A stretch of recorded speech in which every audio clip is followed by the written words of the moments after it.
বাচ্চা আপনারে দিমু এই জোড়া বড় হয়ে গেছে কাপড়াই তেমন উঠতে পারে না। এই জোড়া যাবে।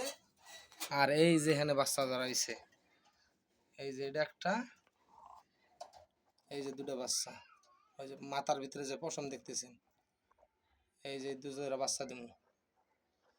আপনি আসতে পারবেন কবে এটা জানায়েন, মানে ঠোকায় ঠোকায় খাওয়া শিখছে হালকা পাতলা, কবে আসতে পারবেন অবশ্যই জানাইবেন, এই বাচ্চা জোড়া দিয়ে দেবো আপনারে। আর এই যে আমি এই যে এই মা দিয়ে এটা কিনে দিছিলাম, এটার সাথে যে মিলির জোড়া, এরপরে যে বাচ্চা হইব যদি মিলন ভাই রাখবো, না রাখলে আপনারে এটার বাচ্চা জোড়া আপনার আমি দিয়ে দেবো, ঠিক আছে? ভালো বাচ্চা পারবে। আর এটা কিন্তু ধরেন এই যে মাদিটা যে দেখতেছেন, এটা কিন্তু ইন্ডিয়ান মাদি, বুঝছেন? অস্থির এক জোড়া বাচ্চা বেরোব, পাকিস্তানি।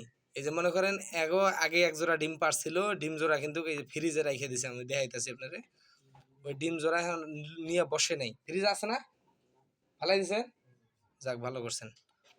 এর আগে এক জোড়া ডিম পারছিল, ওই সময় যদি ওই ডিম জোড়া লিয়ে বসতো এতদিন কিন্তু ডিম বাচ্চা ফুটে যেত গা। মানে যে এটার সাথে মিলির সাথে জোড়া দেওয়া হয়েছে। আপনার কবুতর উড়ে না কি কারণে এটা আমি বুঝতে পারতাছি না, কিন্তু এগুলা যদি একবার আকাশে উঠে 3-4 ঘন্টা না উড়ে কিন্তু নামবো না, বুঝতে পারছেন? আচ্ছা যাই হোক, এই বাচ্চা জোড়া কিন্তু বড় হয়ে গেছে গাই, যে এই যে ওই যে ওইটা একটা, আর এই যে মাথার ভিতরে দেয়া যায় পশম দেয়া যাচ্ছে, এই দুইটা কিন্তু বাচ্চা।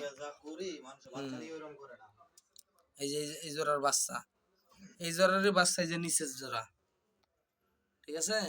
কবুতর উড়বো না কি কন না কন, এখানে এগো কিন্তু মাথার ভিতরে এখনো পশম গুলা রয়েছে হালকা পাতলা, কিন্তু সাইজ দেখলে মাথা নষ্ট। আসার সময় সুন্দর একটা ক্যারেট মেরেট নিয়ে আসবেন, সুন্দর করে দিয়ে দেবো, নিয়ে এই বাচ্চাগুলো 2-1 দিন ওই খোপের ভিতরে আটকায় রাখবেন, তারপরে গাছ ছাড়বেন। আর আরেকটা জিনিস খেয়াল করবেন, এই যে এগো পায়ে যে ট্যাগ গুলা পরা আছে, যেখান থেকে পারেন না কেন এই ট্যাগ গুলা কিনে নিয়ে আসবেন। ট্যাগ গুলা কিনে নিয়ে এসে প্রত্যেকটা রেসার কবুতরের পায়ে কিন্তু এই ট্যাগ পরাইতে হয়, বুঝছেন? এই জোড়া বাচ্চা কিন্তু শখের বসতে রাইখে দিছিল, সে এই জোড়া দিয়ে দেওয়ার রাজি হয়ে গেছে, কিন্তু টাকার প্রয়োজন তার। সমস্যা নাই, টাকা পয়সা আমি দেহমনি, আপনি আসবেন এসে নিয়ে যাবেন। কালোটা তো মাদি হইব না, যাই হোক ওটা কোনো বিষয় না, আপনি আইসে নিয়ে যাবেন। কবে আসতে পারবেন খেলে অবশ্যই জানাই দিবেন আমারে। এটি তো 1 সপ্তাহের ভিতরেই হয়ে যাবে, একবারে ফুলফিল হয়ে যাবে। হ্যাঁ, 1 সপ্তাহের ভিতরে ফুলফিল হইব, যেহেতু আপনি একটু আগে আসেন, আগে এসে নিয়ে যান। এই বাচ্চা লাগবো না, এই বাচ্চা জোড়া আগে এসে নিয়ে যান।